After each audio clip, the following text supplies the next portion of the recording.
بے شک حسین کے لیے رونا بھی سنت. ہر شے کو بدعت نہ بناؤ. پانی دیں. ام سلمہ سے آپ نے فرمایا، ام سلمہ آج ایک فرشتہ ملنے آ رہا ہے بہت خاص، کسی کو کسی کو اندر نہیں آنے دینا.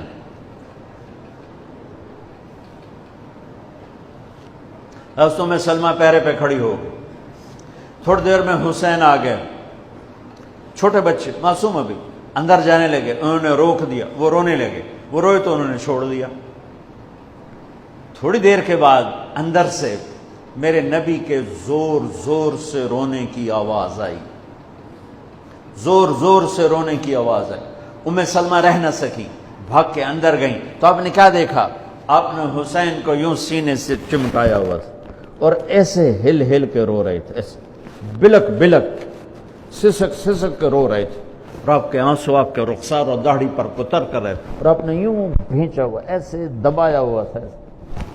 تو حضرت ام سلمہ نے کہا، میرے ماں باپ قربان یا رسول اللہ، کیا ہوا؟ آپ ایسے تڑپ کے کیوں رو رہے ہیں؟ تو آپ نے روتی آواز میں کہا، بہتے آنسوؤں کے ساتھ، کپ کپاتے بدن کے ساتھ، کہ ام سلمہ، یہ فرشتہ جو مجھے ملنے آیا تھا، یہ میرے بچے کو دیکھ کر کہہ رہا ہے کہ آپ کی امت اس بچے کو قتل کر دے گی، اور جہاں اس کا خون گرے گا وہ مٹی مجھے دکھائی ہے. اس نے کہا، میں اس لیے اس پہ رو رہا ہوں. ابھی تو وہ شہید نہیں ہوئے اور رویا جا رہا ہے، تو ہم تو ان کی شہادت پہ روتے ہیں بھائی.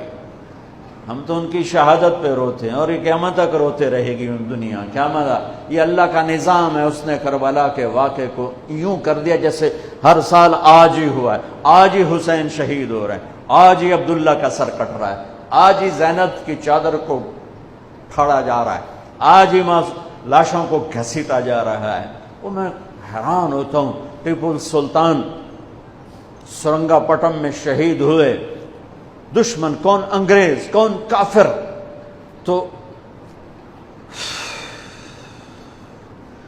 برطانوی لشکر نے ان کو توپوں کی سلامی دے کر دفن کیا، اور عزت و احترام کے ساتھ دفن کیا. اور میرے نبی کے نواسے کی لاش کو ان کم بختوں نے کفن بھی نہ پہنانے دیا، جنازہ بھی نہ پڑھنے دیا، دفن بھی نہیں کرنے دیا. اگلے دن بنو اسد کے بارے میں پتہ چلا عمر بن سعد کو، تو راتوں کہ وہ ان کو دفنانے والے ہیں، تو راتوں رات ان کو بغیر جنازوں کے مٹی میں دبا دیا اور اوپر پانی چھوڑ دیا کہ کوئی پتہ ہی نہ چلے حسین کی لاش.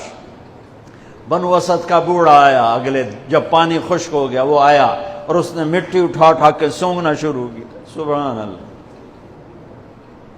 سونگ رہا ہے، سونگ رہا ہے، سونگ رہا ہے. ایک جگہ کی مٹی اٹھا کے سونگا تو اس میں جنت کی خوشبو تھی. تو تڑپ کے بولا، یہ میرے نبی کے نواسے کی قبر ہے، یہ میرے نبی کے نواسے کی مٹی ہے. کہ وہ جنت کے سردار تھے تو قبر بھی جنت کی خوشبو پھیلا رہی ہے اس کی. حالانکہ بن دیکھی بات ہے، کیونکہ انہوں نے راتوں رات ان کو دبا دیا کہ ان کا جنازہ بھی نہ ہو. لعنت ہو ان کی قبروں پر، ان کی ہڈیوں پر، ان کی روحوں پر، ان کی مٹی پر، ان کی خاک پر. سمجھ میں نہیں آتا. نبی کے گھر کے کتے کی بھی ہم تو عزت کریں گے اگر آج ہمیں پتہ چلے یہ نبی کے گھر کا کتا ہے. ان کم بختوں کے سامنے نبی کے نواسے کھڑے تھے، نبی کی نواسیاں تھیں اور نبی کی اولاد تھی، اور ان کے دل ایسے پتھر، آنکھیں ایسی اندھی، کان ایسے بہرے کہ انہیں ایسے تلوار چلائی جیسے سامنے کوئی رومی لشکر کھڑا ہو، یا جیسے سامنے کوئی فارسی لشکر کھڑا ہو. اتنے عظیم ہستیاں، میں کہاں سے بیان کروں؟